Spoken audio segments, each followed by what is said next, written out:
There are killers whose names remain in the press for decades.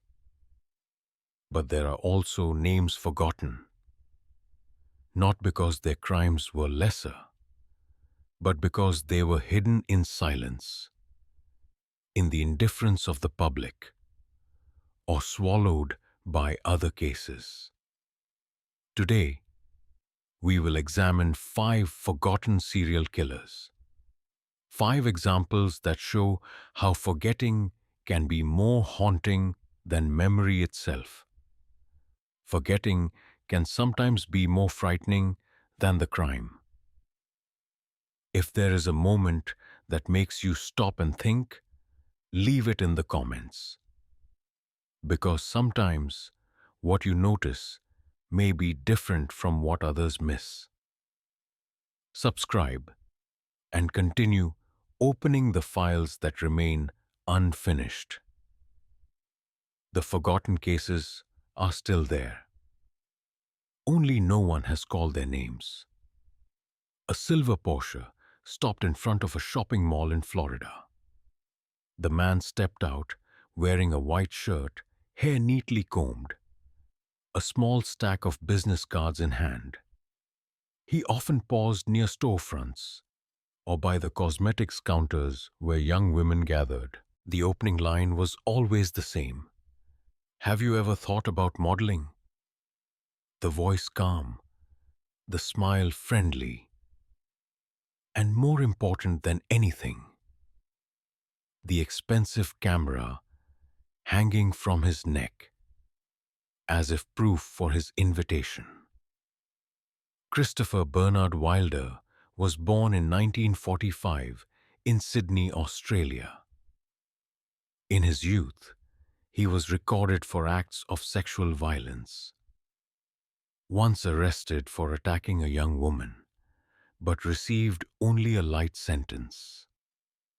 Later, Wilder moved to the United States, settled in Florida, opened a construction company, acquired wealth, luxury cars, and an obsession with photographing women.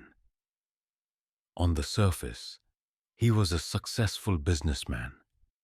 In the shadows, he was preparing for a short but relentless chain of crimes.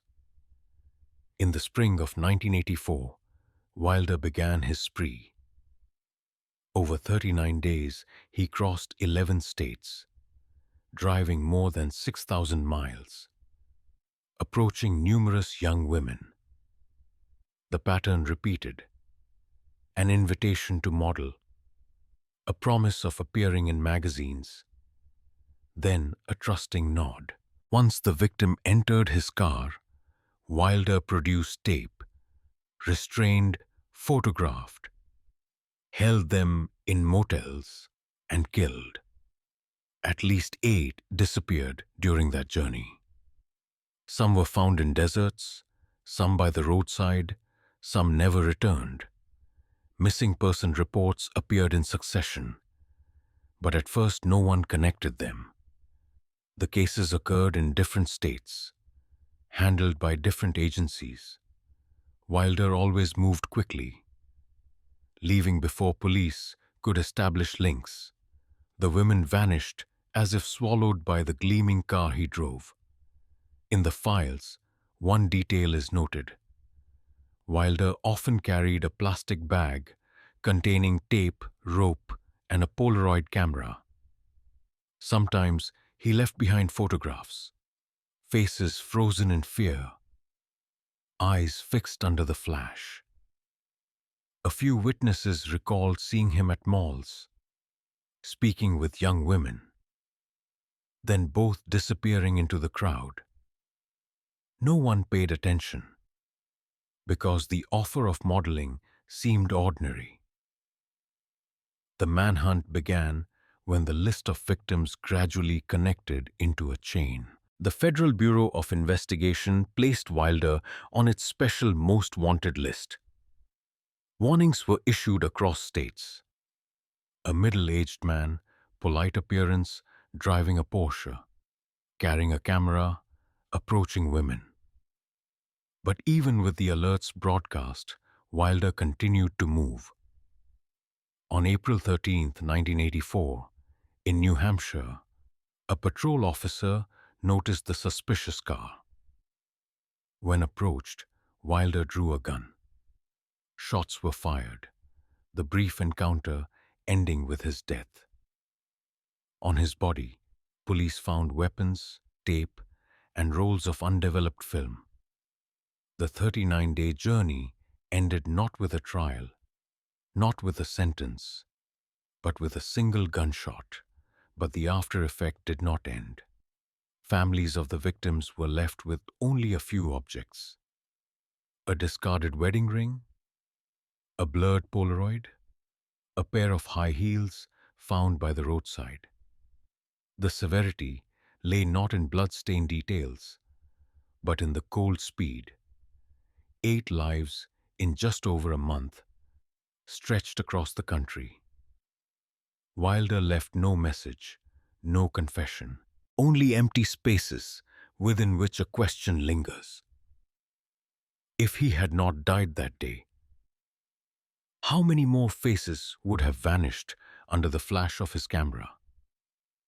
Wilder's camera operated for only a few dozen days, then went dark with his death.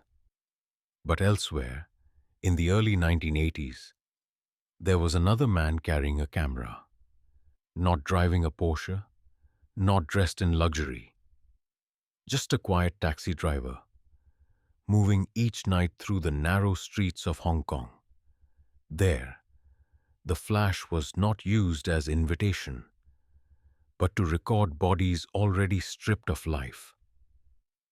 And instead of discarding them by the roadside, he preserved parts in glass jars, filling the small room he lived in.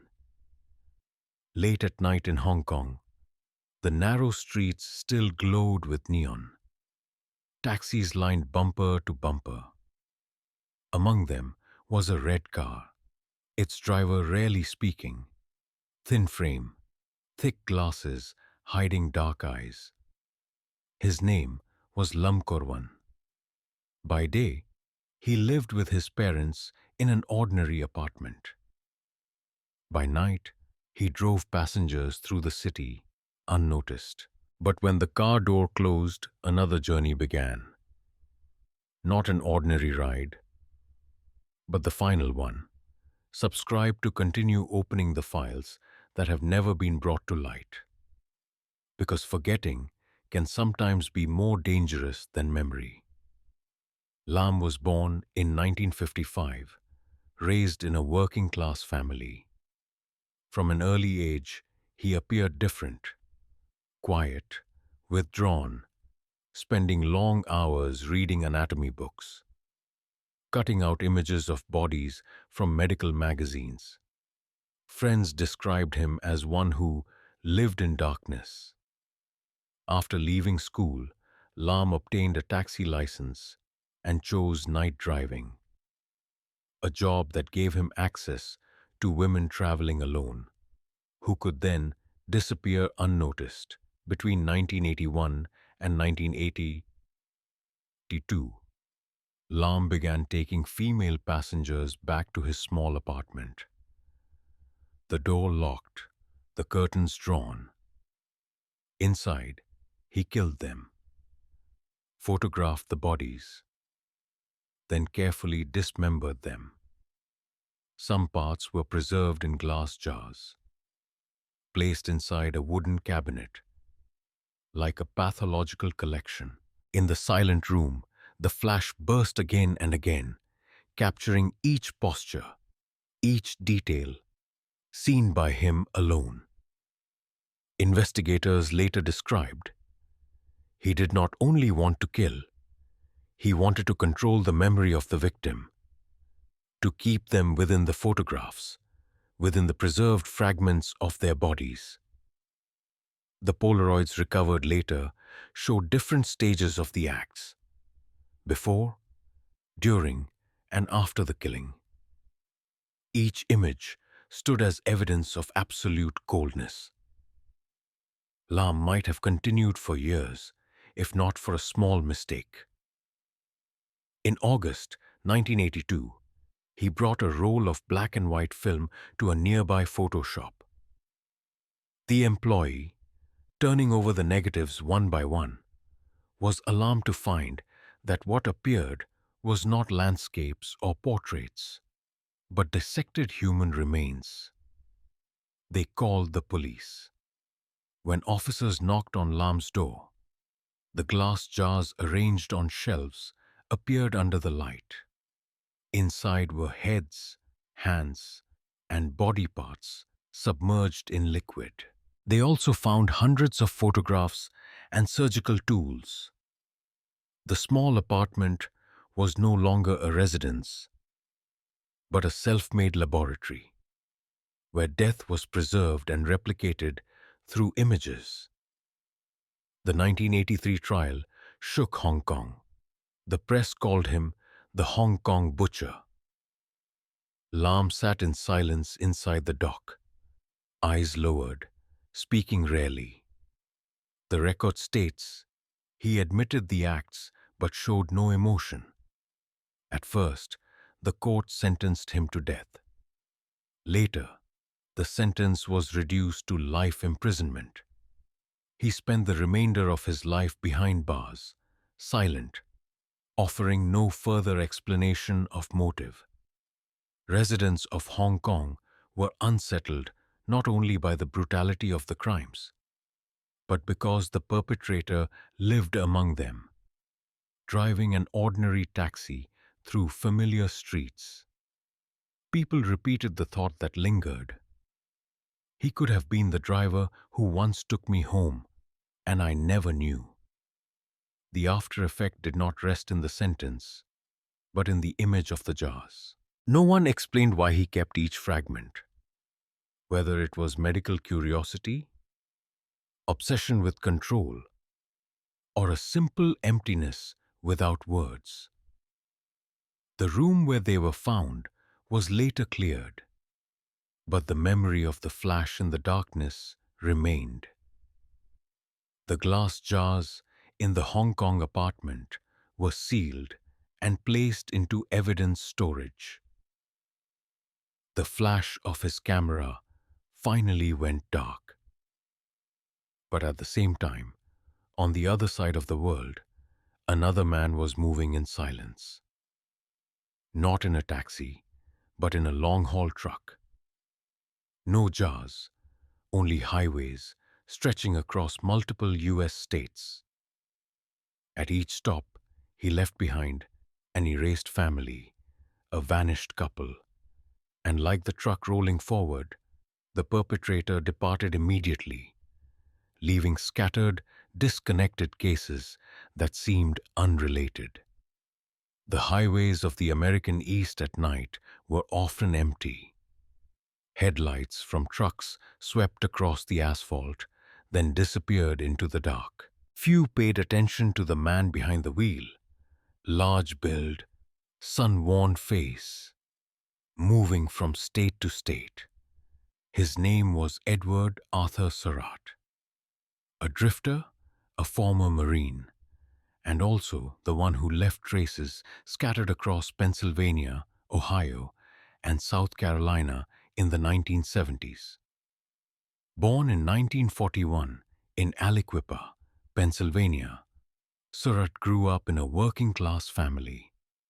His childhood was little different from other children in the area, but the Vietnam War changed him.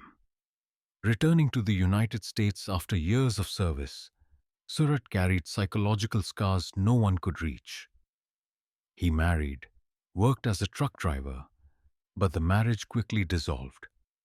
Neighbors described him as hot-tempered, prone to anger, often drinking alone. The later years of his life were tied to long-haul journeys, arriving and leaving without notice. Surratt's behavior began to surface in the mid-1970s.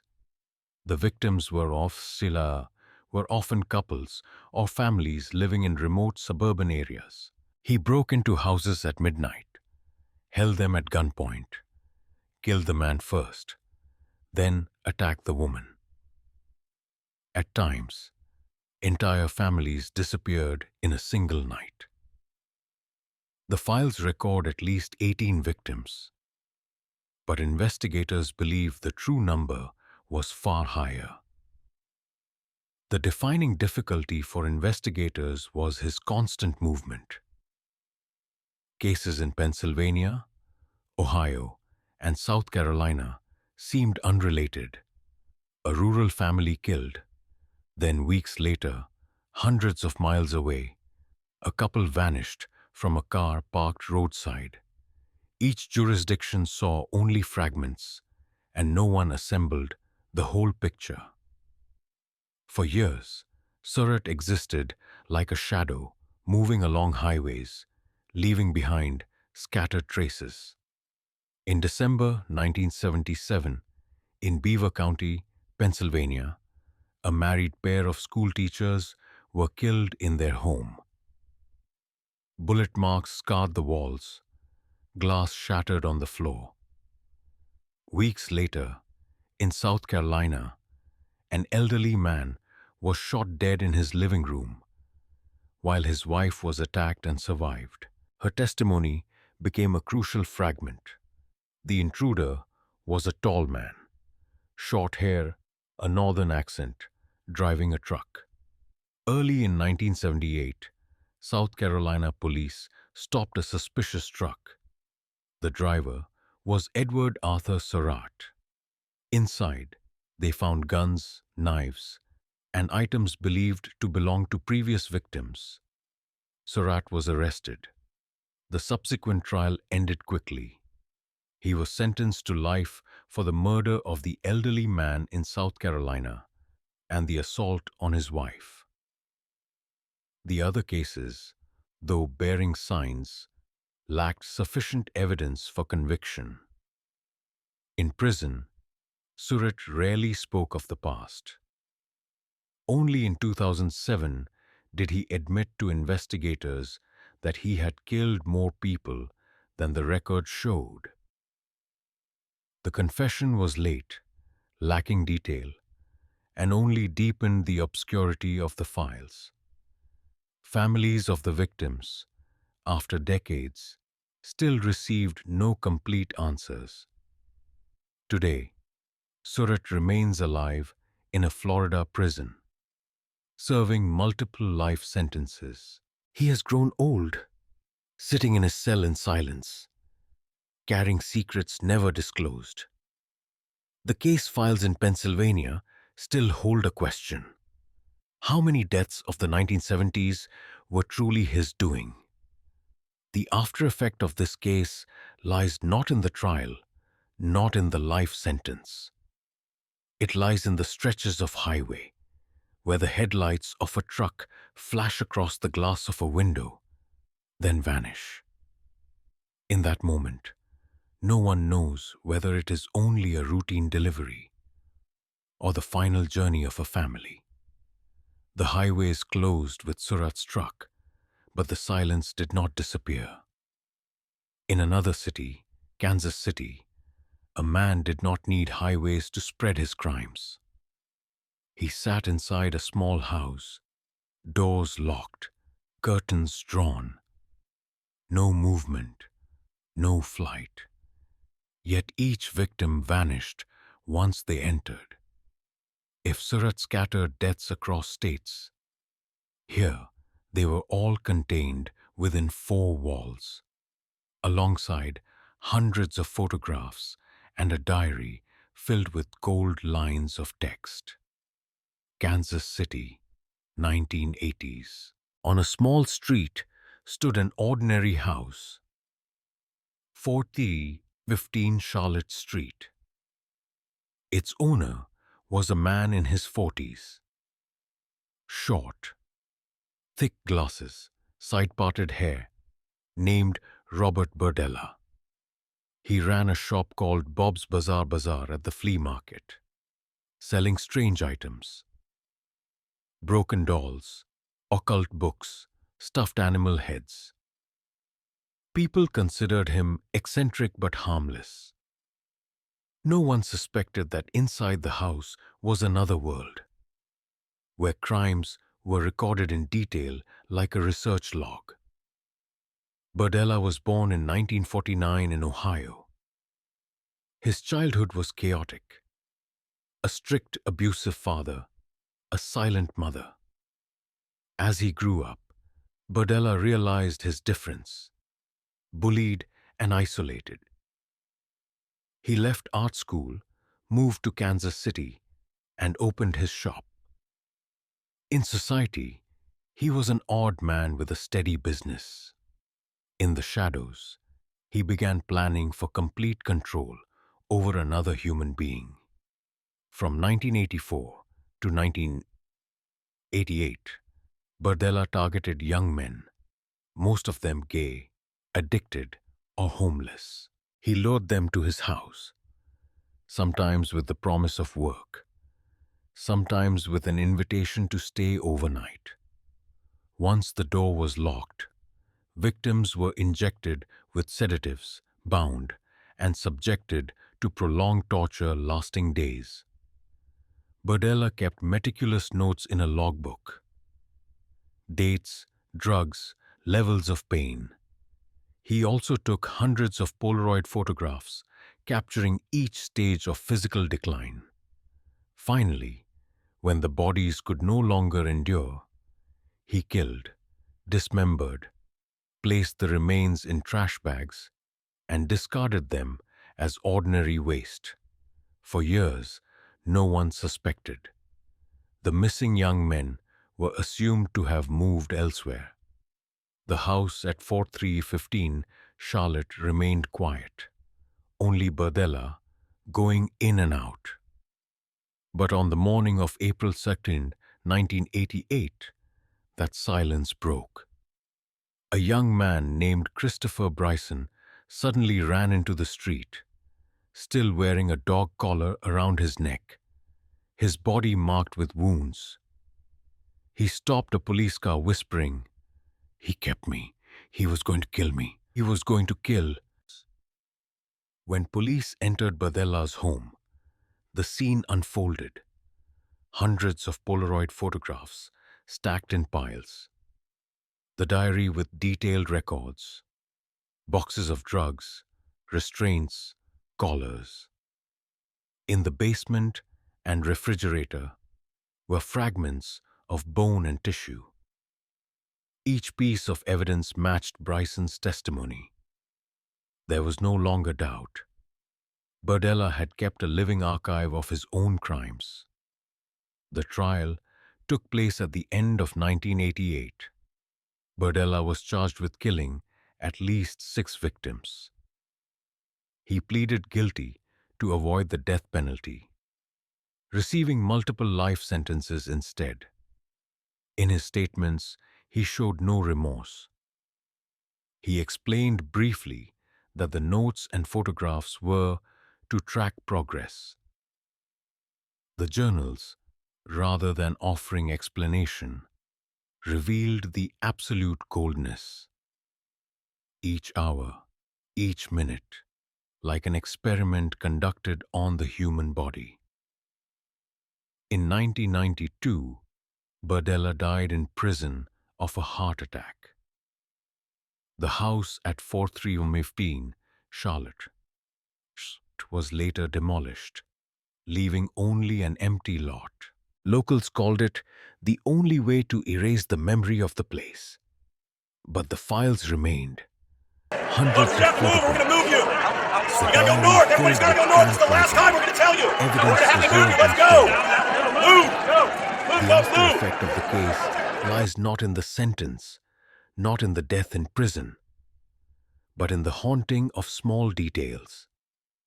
Photographs under the flash, the victims' faces caught in their final moments.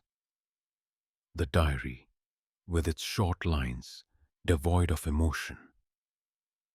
The house was destroyed, but its silence endures.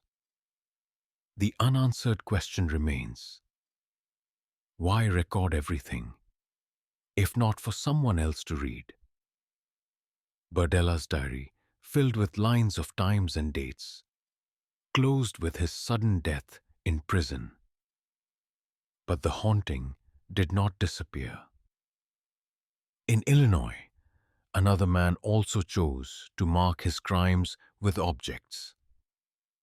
Not with writing, not with photographs, but with ash and fragments of bone.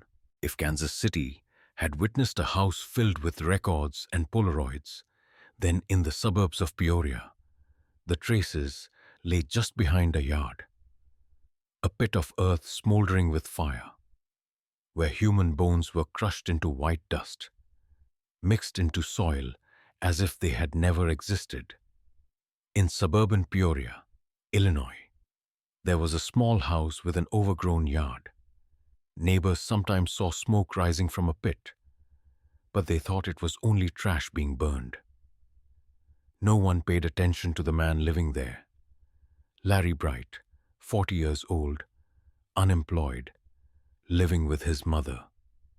He spoke little, kept to himself, often locking his room, leaving the backyard scattered with ashes. But beneath those ashes lay what could not be erased. Bright was born in 1966. His childhood was marked by instability, drug addiction, time in rehabilitation, short periods working construction, but never keeping jobs. After returning to live with his mother, Bright withdrew further. He carried a vague hatred toward black women, often poor, many addicted or homeless. That was the group of victims he chose. Between 2003 and 2004, Bright targeted at least 8 women. He lured them with money, drugs, or an invitation to his house. Once the door was closed, the pattern repeated. Strangulation, then dragging the body into the backyard. There, Bright lit fires, burned the remains, then used a hammer to crush the bones. Police later found more than 2,000 bone fragments in that pit, enough to suggest the forms of many people, but no one whole. Neighbors only recalled the acrid smell lingering in the air. Some thought it was garbage or wood burning. No one suspected it was the trace of erased bodies.